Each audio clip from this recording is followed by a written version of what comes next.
Please don't forget to like, comment and subscribe. तो इसमें आपने ये पूरा उस रात क्या हुआ था, आपने ये अभी विस्तार से बताया आपने।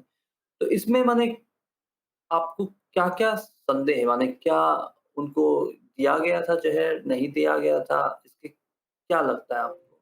नहीं, उसकी वो कहानी बाद की है। पहले मुझे संदेह क्या है कि जिन-जिन लोगों ने 5-6 लोगों ने उनकी लास्ट मोमेंट को विटनेस किया था, हुँ, अगर आप मुझे एज़ अ रिसर्चर पूछेंगे तो मुझे उनकी आई विटनेस अकाउंट की मुझे कॉपीज़ चाहिए पूरी डिटेल्ड। हुँ, उनकी स्टेटमेंट्स होनी चाहिए, चाहे वो स्टेटमेंट रशियन गवर्नमेंट के पास में हो, चाहे मेरी गवर्नमेंट के पास में। अभी जो भी आ रहा है कि उन्होंने किसको बताया, उसने किसी को बताया, उसने उसको अच्छा। बताया, हुँ, ठीक है? अलग लोगों ने अलग-अलग बातें बोली हैं। लेकिन I would have preferred for जैसे नेताजी वाले केस में क्या हुआ कि नेताजी वाले केस में कमीशन बैठा था। कमीशन से पहले आपकी इंटेलिजेंस की रिपोर्ट्स हैं, इंटरोगेशन की रिपोर्ट्स हैं, तो आपके पास में जो गवाह थे, उनके आपके डिटेल्ड में स्टेटमेंट आपके पास में है। तो गड़बड़ी का पता लगाने के लिए पहले मुझे ये मालूम करना पड़ेगा कि गवाह ने बोला क्या है। क्योंकि बाद में जब ये इश्यू गर्म हुआ है और कंट्रोवर्सी हुई है, तो लोगों ने ये भी बोला किया कि गवाहों की स्टेटमेंट उनके मुँह में डाली गई थी। अब अच्छा। मुझे क्या मालूम कि रामनाथ जो बोल रहा है, रामनाथ का व्यू है कि किसी और का व्यू है? गवर्नमेंट ने तो नहीं बोला उसके बारे में।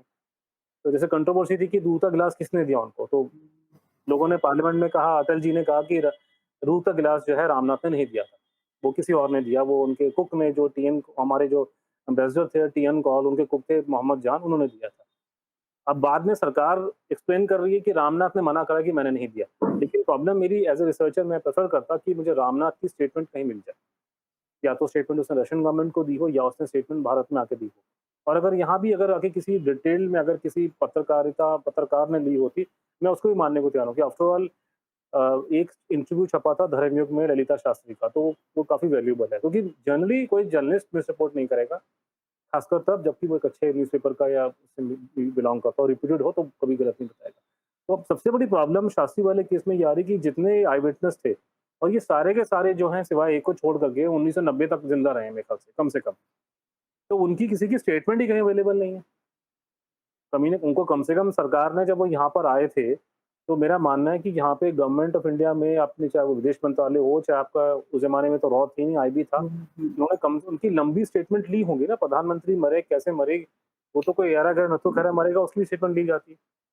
वो स्टेटमेंट मेरे हाथ में नहीं है। तो पहला प्रॉब्लम मुझे ये कि मेरे पास स्टेटमेंट नहीं है, जो मुझे अलग-अलग सोर्सेज़ से मिल रहा है, हुँ। उसी के बेसिस से मुझे लिखना पड़ता है। उसमें प्रॉब्लम ये होता है कि ना वो सेकंड हैंड और थर्ड हैंड इन्फॉर्मेशन हो जाती है। That is the main problem कि हमारे पास में रिकॉर्ड्स नहीं available. Hopefully you liked this episode. Please don't forget to like, comment and subscribe.